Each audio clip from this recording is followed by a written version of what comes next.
Nestled deep in the Mogollon Mountains lies a town that is shrouded in mystery and tragedy. Mogollon, New Mexico, once a bustling mining hub, now stands as a ghost town echoing tales of greed, disaster, and the supernatural. In this video, we'll be exploring what remains of Mogollon, wandering through its forgotten streets, crumbling buildings, and the stories that refuse to die. We're also camping outside the ghost town in the lore-drenched Gila National Forest, and we'll be keeping our eyes open for any strange activity, especially sightings of the mysterious woman in white and the Gila Wild Man, said to roam the forest just beyond town. From haunted inns and tragic mines, we're diving headfirst into one of New Mexico's most cursed and compelling ghost towns, to see what history left behind and what might still linger. I don't see anything, but I just heard a weird noise. Did you hear that too? Yeah. Okay. What was that? Let's go.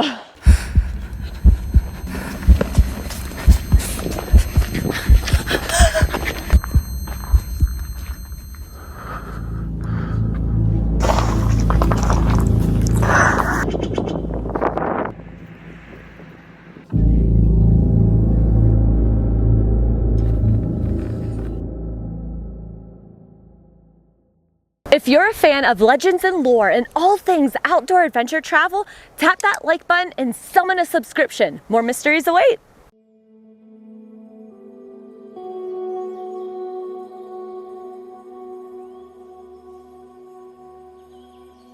I don't know if the footage is going to do the sketchiness of this road justice, but here is a map. As you can see, there is a whole bunch of squiggles, and that is a one-lane road with death drops on the side.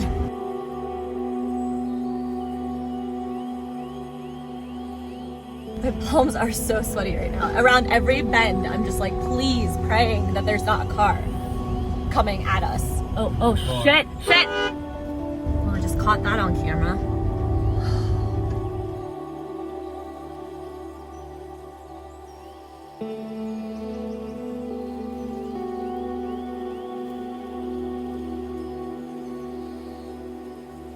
Unbeknownst to us, we picked the worst day to drive this sketchy road, and here comes 5 more cars. Because there happens to be a bike race going on this sketchy road, and there's a million cars right now. Oh my god. Oh my god.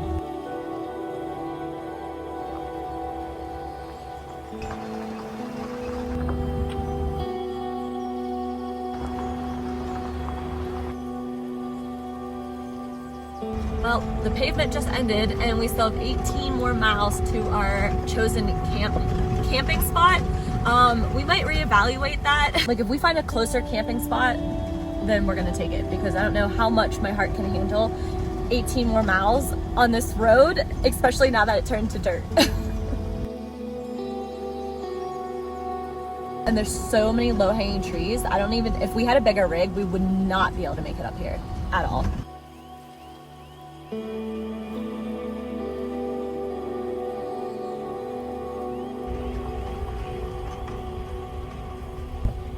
Teamwork.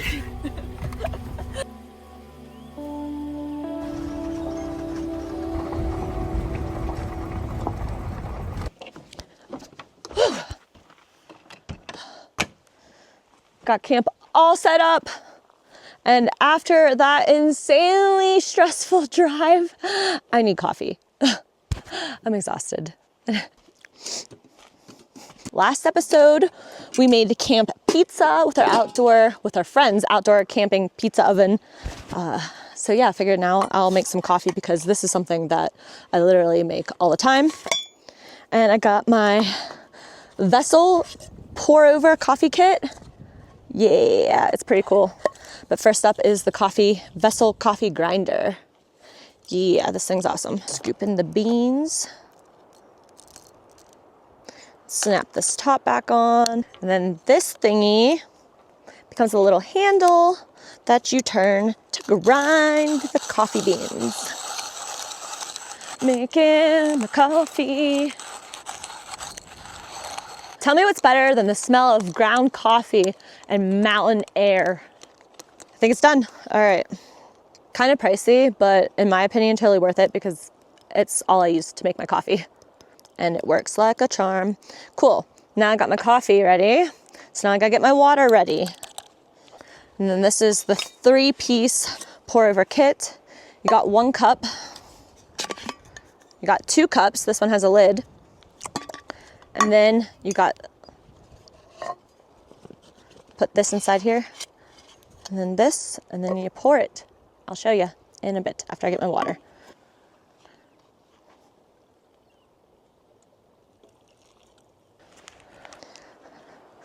I love coffee, but not enough to drink it black.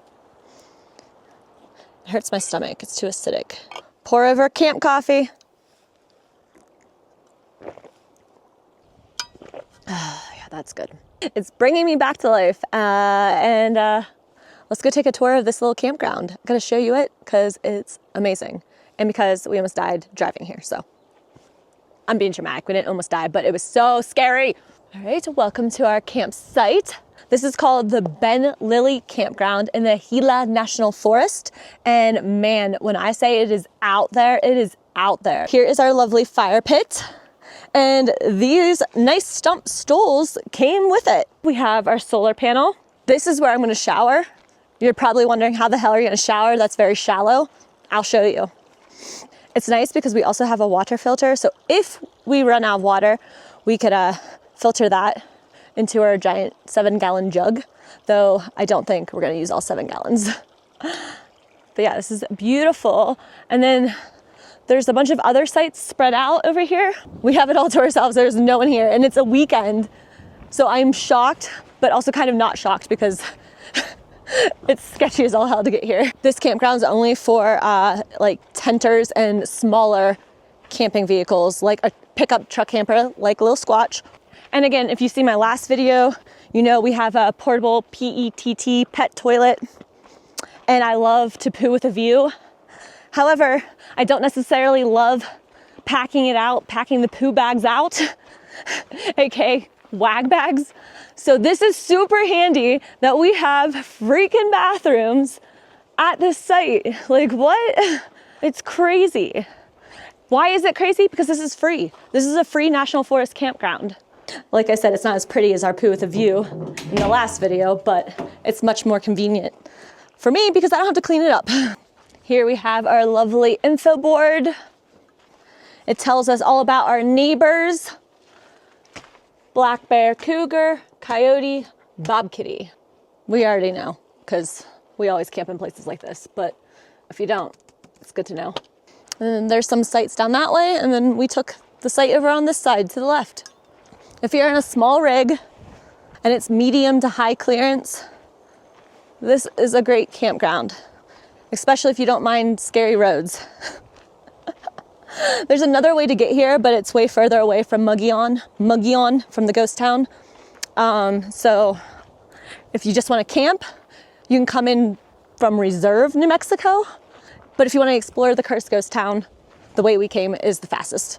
Apparently there's tons of lore and myths and mysteries here in the Gila National Forest. So yeah, apart from the town of Mogollon, the forest itself has its own stories. Woo!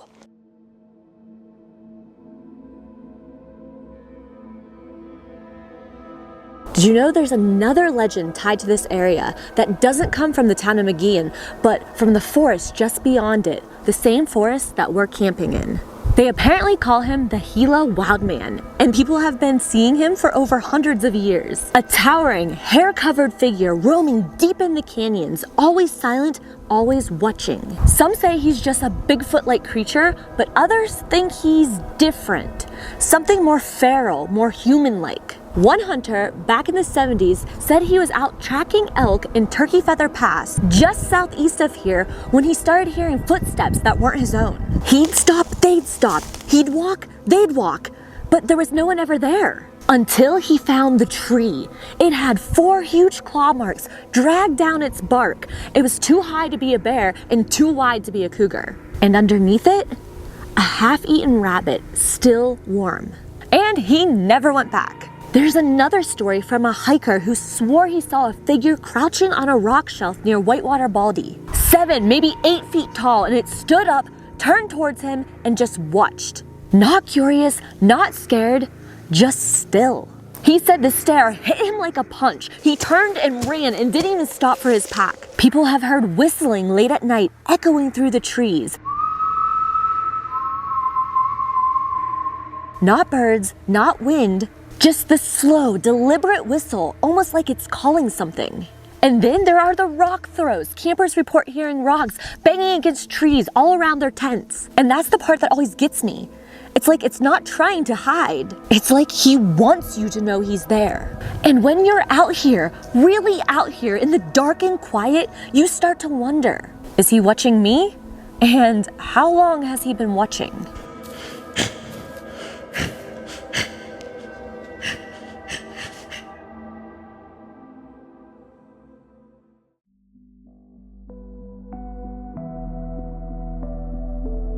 We are trying to stop at the Golden Girls Cafe in Glenwood, New Mexico before exploring the cursed ghost town of Mogollon. I guess it's only open Thursdays through Sundays, and this is a Tuesday, so we won't be eating here. Dang it, I'm so hungry. How do you know you're in the middle of nowhere? When your only option for breakfast is a gas station, and there's a whole herd of deer in the parking lot. That's how little people come here. The deer just... There's 11, 12. 12, a dozen deer in the parking lot. Hot dogs maybe? Oh, there's no hot dogs. I want hot dogs. Whole packs of muffins and cosmic brownies. I'm getting cake in a can. Do you want a cake in a can? Yeah. Can cake. Perfect. Do you want a copy? I'm good, thank you. Thank you. You have a wonderful day. You too, thank you. My can cake.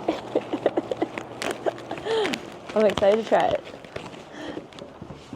As awesome as that gas station was, and they had a lot of things, including hot coffee, they did not have any breakfast foods. They didn't have any hot foods. I was gonna settle for a hot dog right now, but they did not have that. So, perhaps we should have just cooked breakfast at camp, but we have one last place to try that's like 5 miles up the road. So fingers crossed they have some hot breakfast and we don't miss it.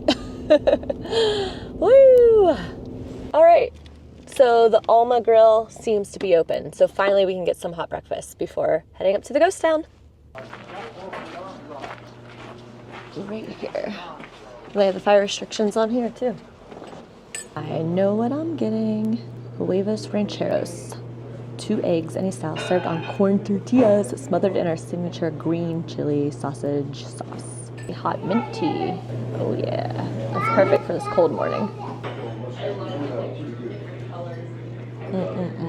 So much flavor. So good. Belly is full, and up the sketchy road we go once more to explore Mogollon. Mogollon. Everyone tells me it's pronounced differently, so don't really know. But let's go check out this super cursed and haunted ghost mining town.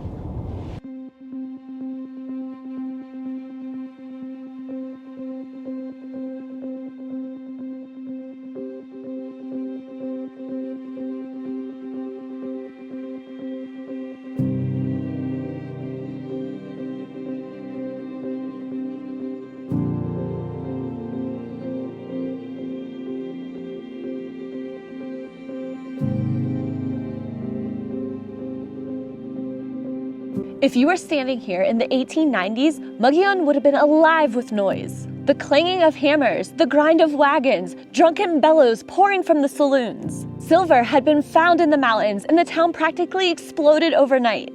At its peak, Mogollon was home to over 6,000 people, a pulsing nerve center in the middle of the New Mexico frontier. It had its own post office, jail, restaurants, a hospital, and even its own baseball team. It was also home to 2 red light districts and over a dozen saloons. Violence was routine, and so was death.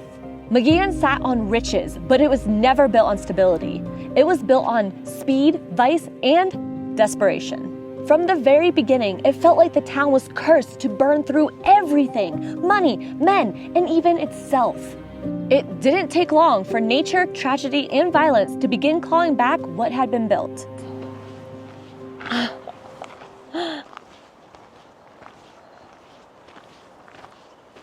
What a crazy place to have a town. It's just tucked in this canyon and it's so narrow. It's just this tiny narrow road. This is it. This is what leads into town.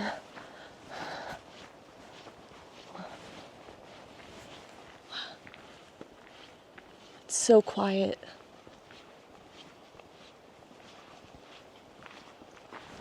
This is the famously haunted Silver Creek Inn. Built in 1885, the Silver Creek Inn, once known as the Mogollon House, is one of the oldest standing buildings in town. Originally a boarding house for traveling miners, it saw a steady rotation of desperate men, drunken brawls, and its fair share of death. Today, it's been restored as an inn, but guests say that the past has never left. People report doors opening on their own, lights flickering in unison, and the sound of heavy boots trudging through the halls at night. One guest woke in the middle of the night to find the rocking chair in her room creaking and slowly rocking back and forth, even though no windows were left open. Another said when she was brushing her teeth in the upstairs bathroom, she saw a man standing behind her in the mirror, and when she turned around, he was gone. EVP sessions have picked up raspy breaths, unintelligible mutterings, and one chilling sentence: get back to work. Theories suggest the hauntings are tied to former miners who died here either from illness or injury and never realized that their shift ended. It's closed. Too bad. Boom. This is where the double murder took place. It's now the museum. But back in the day, sinister things happened here. There's the 1912 Payroll Heist. On a cold winter morning, February 19th, 1912, the peaceful buzz of Mogollon was shattered by a crime that would stain the town forever. It started off just like any other payday inside the Ernestine Mining Company's office, a building that now serves as the Mogollon Museum. Two clerks, William Clark and Charles Freeman, were preparing to distribute payroll to the miners. That money, $3,700 in cash, was everything. It kept the miners fed, kept their families alive, but someone else wanted it more. Two men, Juan Gregorio Tarango and Francisco Granado, walked into that office armed. What happened next was fast and brutal. Clark and Freeman were shot point blank, execution style. When the smoke cleared, the office was soaked in blood and the cash was gone. Tarango and Granado were eventually captured, but justice did little to erase the horror. Locals were shaken. Some miners even refused to return to work, and whispers started circulating that the office was never the same. Today, some visitors say the air inside there is colder than it should be, that the museum lights flicker without cause, and that you can hear papers shuffling about in an empty room. One paranormal group even claimed that their voice recorder picked up a single word from behind a glass case: run. If only these buildings could talk.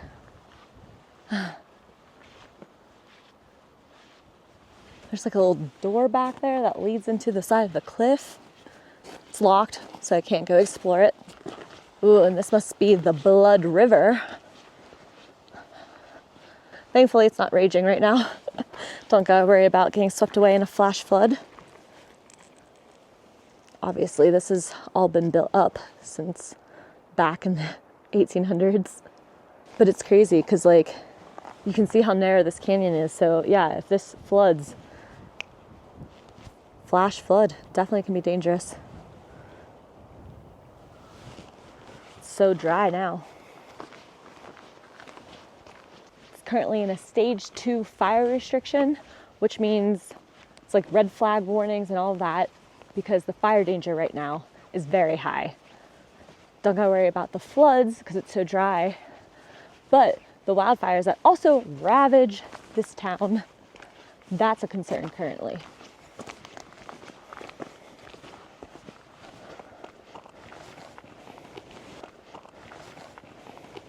Oh, here's a little sign, a little welcome sign. This is the customer parking available. Please no fires. Please no fires in our historic town. Yeah, Wonder why. Oh man, that's cool. A little welcome sign underneath a little cave.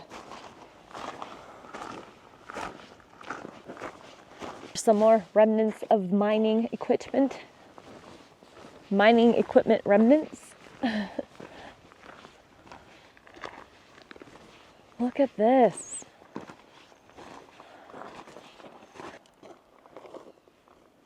No silver left. They came to Mogollon chasing silver, but what they found was something closer to a curse. At the heart of this booming mining town was the Little Fanny Mine, one of the richest, most productive silver mines in the Mogollon Mountains. At its peak, it was pulling in over 1.5 million in silver ore a year, a staggering number for the early 1900s. But behind the glittering wealth was a human cost that no one wanted to talk about. The air inside the mine was bone dry, thick with quartz dust. Miners spent up to 12 hours a day underground, inhaling silica-laced air with every breath. And back then, there was no such thing as ventilation, no masks, no protection. It only took a few years before their lungs began to fail. What the locals called miner's consumption was actually silicosis, a slow, brutal lung disease caused from breathing in the very rock they were pulling from the earth. By the early 1910s, hundreds of men had died from it. Most didn't make it to 40, and some didn't even make it to 30. Wives were left widowed, children fatherless, and in the tiny Mogollon cemetery, the graves of these miners are still there, lined row by row under the pines. And then, on top of all of that, were the mining collapses. Cave-ins were common in the Little Fanny. Poor timbering, rushed work, explosions set too close to the load-bearing walls. In one incident, 5 miners were buried alive when a support beam cracked and the ceiling came crashing down like a wave of stone. Their bodies were never recovered. Is the mine haunted? Many believe so. Paranormal investigators who have entered the sealed-off sections of the mine say that their equipment goes haywire. And to this day, some say you can hear knocking from deep within the mine shafts. The sounds of pickaxes echoing through tunnels that no longer exist. And in the dead of night, locals have heard something strange, a hacking cough coming from the woods. A wheezing, struggling breath repeating again and again, as if those men trapped under the mountain for eternity are still trying to breathe. Mogollon Theater, 1915. Wow. Oh, what I'd give to see the inside of this. I love how all the signs, as you continue, keep saying road narrows, and I'm like, yes, we know, A. B, you keep wondering, how does it get narrower? And it does. There's some shops up here. One of them is currently open. It says the Mogollon Woodworks is open. Oh, you can visit the cemetery archives. What? I wonder if that's open.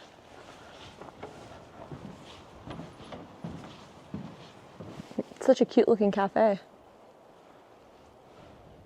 Watch for rattlesnakes in town. I haven't seen any rattlesnakes yet. Yet is the key word. Oh wait, there's the map. I don't know where the cemetery's at. We're gonna have a little treasure hunt trying to find it. The general store. Well, was a general store. It's definitely not still operable. I just heard noises in there. Did you hear that? I just keep thinking that there's like ghosts watching me through these little cracks. The wind chimes and the wind blowing and the silence. No human noise, no animal noise. It's eerie. I can only imagine at dusk. Can definitely see how you can see things here. We found where the cemetery is. Yeah! But it is quite a trek up to the top of the mountain overlooking the ghost town. So we're heading back to the truck to get some water and supplies to make the journey up there because it looks like it's quite a hike. But I bet the views are fantastic and I bet we're gonna find some pretty cool things up there. So that's the plan, heading to the cemetery. The sign to the cemetery points this way, up this dirt road. I think the cemetery is up here. Up, up, up this dirt road we go. The woman in white, the spirit of the gulch, famously haunts Mogollon. If you ask the locals about Mogollon's ghosts, most will point you to the edge of town, where Graveyard Gulch and Silver Creek twist together. That's where she's seen. A woman in a long white dress. She's never running, never rushing, just searching. Though they call her the woman in white, no one really agrees on who she is. Some say she's a miner's wife who watched her husband die in a mining cave-in. Others believe that she was a nurse during the 1918 pandemic. She was overrun by death, so much so that she took her own life in the creek.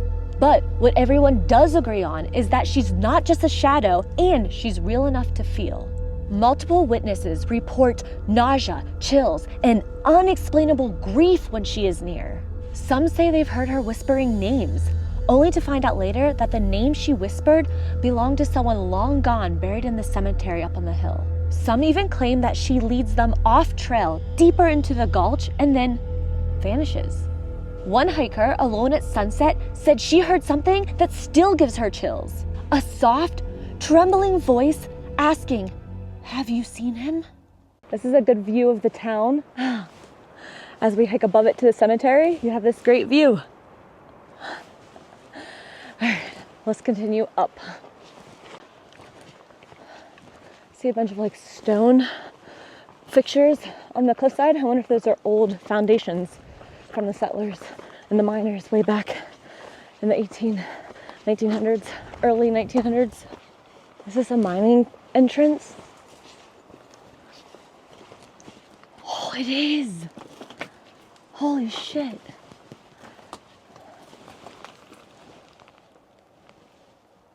Oh, that's spooky. I'm definitely not crawling into a mine where hundreds and hundreds of people have died. Currently, there's probably like a cougar living back there. Ow, Jesus Christ. There's a crumpled down old building up here. Perhaps a house of one of the miners who once lived here. And I have a feeling we're heading towards his new house now. Get it, cemetery. Further up we go. Hi-ho, hi-ho. Finding all sorts of cool things on the way to the cemetery. Look at this. It's like an old crypt. I don't know what this is.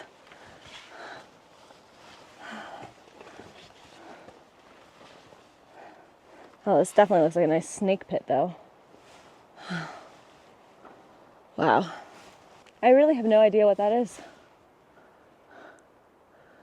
Used to be an old house, old building for the mines, like a mining outpost. Or it's a crypt. It's the first one up to the cemetery. I don't know. We're getting high up now. See the views. Whew. We've reached it. The Mogollon Cemetery. Oh my gosh. And here's the layout of the cemetery. Holy crap, all this is up here. It's like all buried in the trees and brush. Oh, that is wild.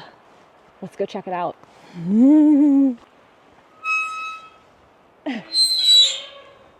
Oh, that spooky squeak of a cemetery door. I love it.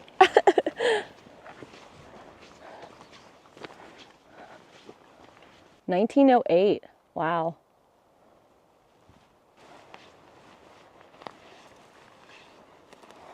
Everyone here died young. It was definitely cursed. Okay, I don't like this. This is where snakes are.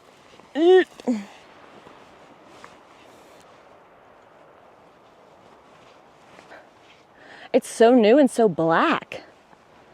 But they were 30 when they died. 1969, 1999. It's like even if you come here in more recent decades, you still don't live very long. Ew. This is a crazy cemetery. It's like a maze. You could legit get lost in here. Oh, she lived long. This is the first person I've seen live long. He, TJ Shorty, that might be a guy. The stories he could have told. I would love to have been able to talk to someone that lived here when it was a booming mining town and lived through all the curses. It's crazy. Makes me wonder which one of these graves is the woman in white. It seems to be quite a bit of young women buried in the cemetery, so really could be any of them. October 28th, 1918, October 25th, 1918, October 14th, 1918, October 20th, 1918, October 10th, 1918. Holy crap, literally all of these have died within like a week of each other. Which was the year of the invisible killer, aka the Spanish flu. The mines weren't the only thing killing people in Mogollon. In 1918, the town faced an enemy that it couldn't see, an enemy that it couldn't shoot or seal away in a tunnel. The Spanish flu came to Mogollon that fall, and within weeks, it was everywhere. The disease tore through the tightly packed town like wildfire. Miners shared bunkhouses, families shared beds, entire households were wiped out in days. Dozens died, some say hundreds. Records are spotty from that time, but one thing was clear. The cemetery on the hill grew quickly and quietly. People were buried in shallow graves. Names were misspelled. Whole families were gone before the church bell could even toll. Residents reported a strange silence over the town in those weeks. No children, no horses, just the sound of wind over the rooftops and coffins being nailed shut. And the strangeness didn't stop with the sickness. Years later, a local woman swore she saw a group of people standing motionless in the cemetery at dawn, long after the outbreak had ended. She thought it was a funeral, but when she returned with help, the figures were gone. 28, 1890 to 1918. Wow. My grandpa and my grandma weren't even born yet when she died. Oh no, is this a baby? There's no marker, but it looks like a little... Oh, I bet it was a mother and a child. You can definitely see how many families, like entire families, were affected by the Spanish flu here in this small town.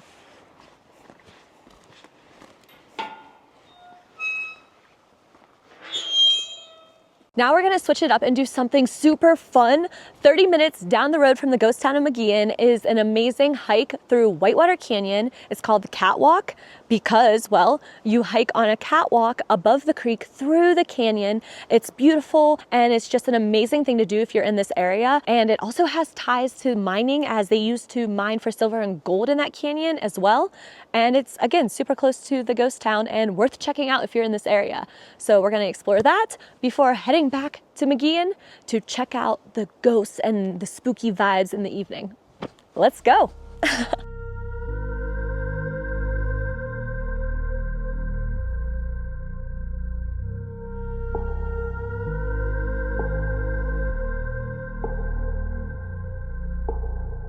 The Catwalk National Recreation Trail is one of the most unique and enjoyable hikes in the state. The trail is about 2.4 miles round trip and it's rated easy to moderate, with paved sections and sturdy metal walkways that make it accessible for most visitors. Originally built to carry a mining pipeline through Whitewater Canyon, the trail now lets you walk above the creek itself, with bridges, railings, and smooth paths that wind through towering canyon walls. It's a great hike for families, beginners, or anyone looking for an unforgettable outdoor experience. Along the way, you'll find shaded spots, benches, and plenty of photo-worthy views. And on warm days, one of the best parts? The natural swimming holes. Clear, cool water runs through the canyon, perfect for diving in and cooling off mid-hike.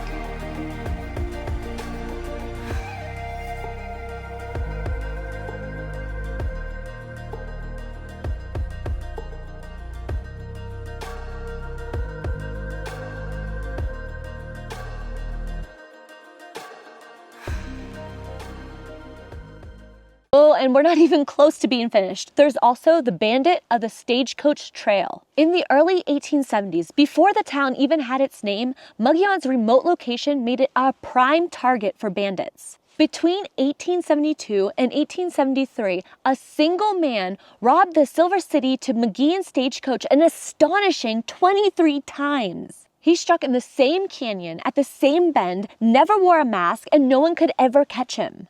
Miners nicknamed him the Gentleman Robber. He never fired a shot, always asked please, and only took what he needed. But eventually he pushed his luck. Wells Fargo hired bounty hunters. The next time he tried to stop the coach, he was gunned down in the same place where he built his legend. Some say his ghost is still there, lingering on the switchbacks above Mogollon. Riders have reported seeing a man on horseback standing completely still on the curve, only to have him vanish as they approach. All right, the sun has finally set. It's a nice blue dust color out right now. Probably hear our new friend's car leaving. We just met one of the locals here. He's been living here for 40 years and he gave us so much cool info on this place. It was awesome. I love talking to locals. And then we met a guy who lives on the road traveling to the Southwest, studying wildlife. He was doing owl surveys out here and he was really cool and helpful as well. Wish we would have met them sooner so we could have explored some of the info they gave us, but it was so awesome.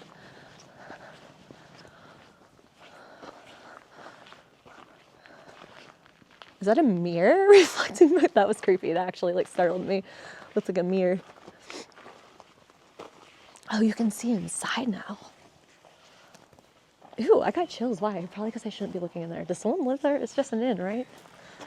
I feel creepy looking into this inn. Oh, one of the crazy things that the local man that we just met told us was that one of the biggest floods that happened here happened just 13 years ago. And it was bad, he said. He said a man died. His vehicle got washed away. Several vehicles did. He said this whole area was destroyed. So what you see, what I've been showing you, is what is left or what was refurbished and rebuilt, I guess. That's crazy. I didn't realize the most recent flood was only 13 years ago. This creek is definitely the blood creek. It's relentless. And the wildlife tracker guy, he said that there are some big cats down here. So that made me more nervous than the ghosts. I'm like, oh great.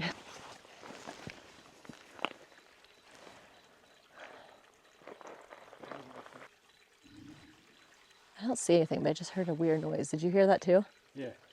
Okay. What was that? Let's go. Honestly, I know. He said there's big cats. I was like, yeah, I figured that. This looks like the perfect place for them. And a lot of bear. He said a ton of bear. But I feel like if it was a bear, I'd see it because that'd be black.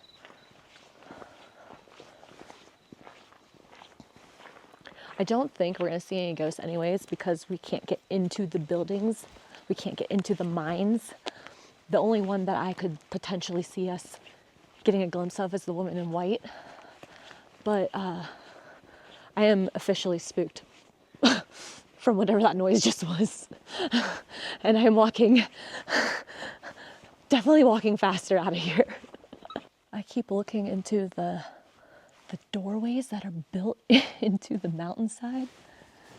See if I see any figures. It's so quiet. And that's what made that noise even more disturbing because it's so quiet and it was a pretty big noise right across a little creek. A bat just flew up there. I want to see if I can. There he is. There's the bat. Oh. He's moving fast. I think it's weird that there's a light on in there.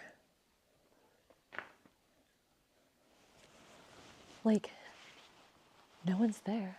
The inn's not open. I guess they just leave a light on for the spirits. That's nice of them. Anything in these windows? Well, we didn't see any ghosts, but again, we also didn't stay the night in any of these buildings or in the mines. Didn't run into the woman in white, but we heard some weird sounds, and I'm convinced that it was a big cat. I don't think it was a bear. I feel like I would have seen the black bear. But yeah, who knows? Maybe that was a ghost, and I just thought it was a big cat. To be fair, I'd rather have been a ghost than a big cat. But yeah. Nothing too spooky. It's kind of cool at night. What was that? Actually, something small. Here, just finish up. Fudge. Keep hearing. Okay, so the little noises are creepy because again, it's so quiet here that you hear everything. But yeah. Anyways, it wasn't that scary, apart from the weird wildlife sounds. It's a very cool place, and the people we've met in this whole area seem lovely, and highly recommend checking it out.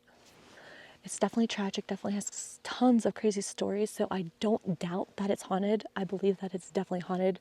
We just didn't experience any of the hauntings or the ghosts while we are here. I have a feeling we'll be back for more. But let's get out of here before we get eaten by a mountain lion, please. Okay. Peace out, Mogollon. Oh. That nice man said he drives this every day. I was like, oh boy, it's nothing. I'm like, yeah, I guess if you do it every day, it's like he knows every turn. At least at night we'll see headlights coming, hopefully. All right. I don't expect anyone coming up here. I hope not. He was the last one in. I think he was the last one in. Peace out. Wish us luck driving back to our camp. Well, guys, that wraps up this episode exploring the super cursed ghost town of Mogollon. I don't know about you, but I found this town super fascinating. It's mind-blowing to me how many tragedies it survived. Like, it got hit one thing after another. Floods, fires, plagues.